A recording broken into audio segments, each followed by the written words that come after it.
My wife abandoned me after my lupus diagnosis, texting, "I didn't sign up for this."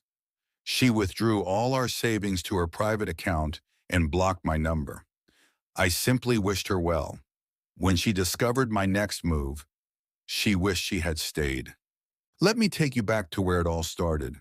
Not the betrayal, not the court battle, but the beginning, our story.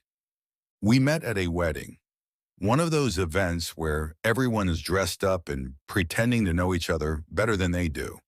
I was never a fan of big crowds, but that night something changed. I met her. She had this magnetic energy, laughing with confidence, walking with purpose. I cracked a dumb joke about the food and she actually laughed. That's how it started.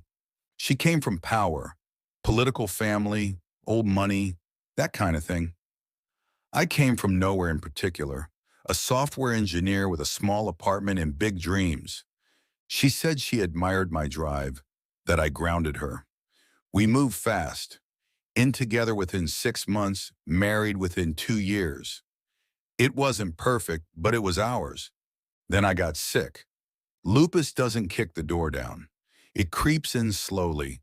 Joint pain, brain fog, crushing fatigue. You start thinking you're just tired, just stressed, until you're sitting in a doctor's office holding a diagnosis that sounds like a death sentence. I was scared. I thought she'd be scared too, but stayed calm. Instead, she changed. She stopped asking questions, stopped caring. The warmth in her voice turned cold.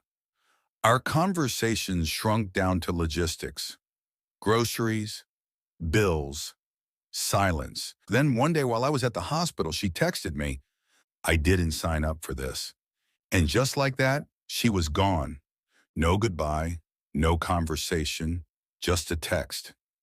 I tried to reach out to her, but she'd blocked me. Every call, every message, ignored. So I checked our bank account, and it was empty. She had moved every dollar into a private account. Years of savings, joint income, my bonuses, all of it, gone. And now asking for divorce, her conditions were clear. Half my property and my 401k. If betrayal was a sound, it would be the silence that followed. Now, most people expect a story of rage. But I didn't rage. I broke. Then I sat in that quiet, and I said nothing. I just wished her well and never once responded. I stayed quiet as I was dealing with my health issues, and I didn't have the strength to fight. I won't lie, I did miss her, but my calls were not going through. After 2 weeks, things took a turn. I heard a knock on my door. When I opened it, it was her father standing there, asking me to stop being difficult and sign the divorce papers. I told him to ask his daughter to first return my money, and I would gladly proceed with the divorce. But he wasn't taking it, telling me that I would regret it.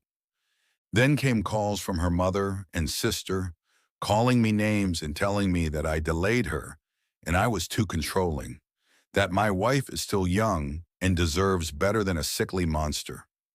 But inside, something shifted. I wasn't going to let that be the final chapter. I needed to ensure that they all pay, especially for taking my kindness for a coward. I started documenting everything that I could get my hands on, building a case. I found a lawyer, tough, sharp, and honest.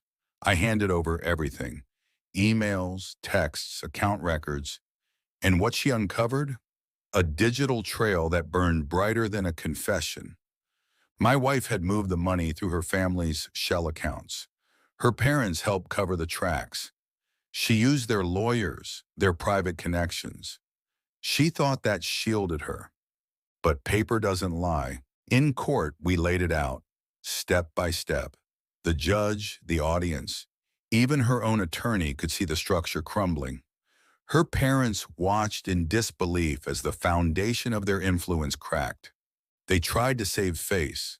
After the first hearing, their lawyer approached mine with a private offer. Let's settle quietly. But I was tired. Not of the fight, but from my condition. The fatigue lupus brings, it seeps into your bones. I didn't have the energy to negotiate. I didn't want silence. I wanted truth. So I declined.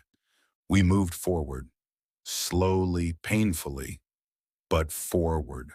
Weeks later, the verdict came. I won. The court ordered full restitution with interest.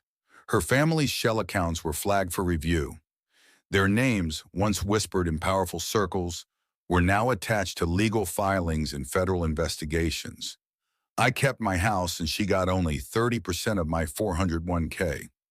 As for her, the woman who said she didn't sign up for this was now watching her world fall apart because of a choice she made. And me? I didn't celebrate. I didn't gloat. I just exhaled.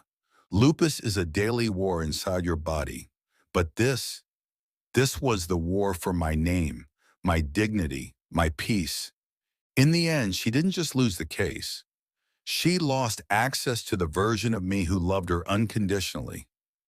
That man was gone. She tried to reach out, texts, emails. She said she missed the old days, that maybe she overreacted, but I didn't respond. Not out of anger, but because I was finally protecting my peace. Sometimes revenge isn't about getting even. It's about getting up when everyone expects you to stay down. And when you do, they wish they had stayed.